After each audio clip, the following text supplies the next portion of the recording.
Now, our next guest is a name that you might know from the Real Housewives of Miami, but she was also named one of the best-known designers in the country by Vogue. But she has also become well-known in the cancer community, now revolutionizing the cancer field with new products. Guerdy Abraira is joining me now. Guerdy, it is such a pleasure to have you here today.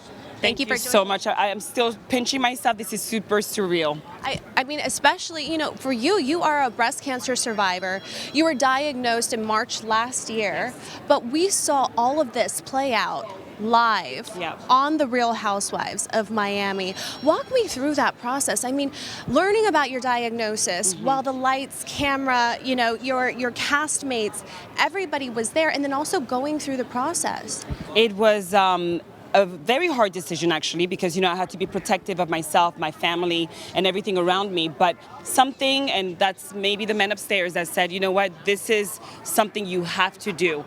And it just came about very naturally and organically. And my husband and I looked at each other and we're like, this is the right thing, because we signed up for the show to do what? To show great lifestyle and so forth, but also the reality of life itself. And that maybe is sad sometimes and hard sometimes and scary. So I wanted to show all facets of my life, and I never looked back.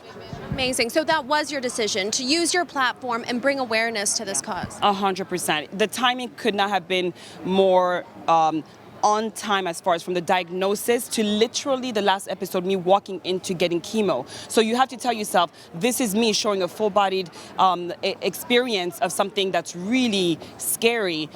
But it showed people the courage that you can have, the resilience that you can have, and that you put your best foot forward. And with things, with surroundings and communities like the American Cancer Society, you can get through it, And you have two sons. Yes. You are a mom to two boys. Yes.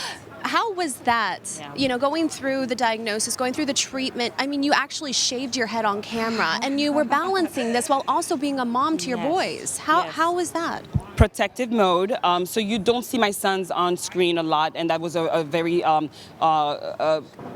coordinated decision, just because I wanted to protect their feelings and their surrounding. And you do see them once in a while, but those are with moments where we share the news that, I'm going to be okay. So we wanted to give that aspiration to the boys so that they know that mom is going to make it.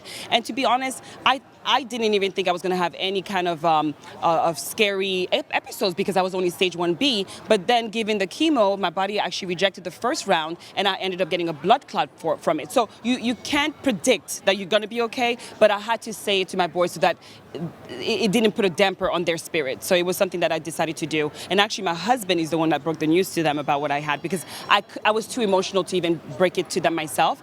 So we did it as a family, and everyone does it their way. It just happened to work for me and mine.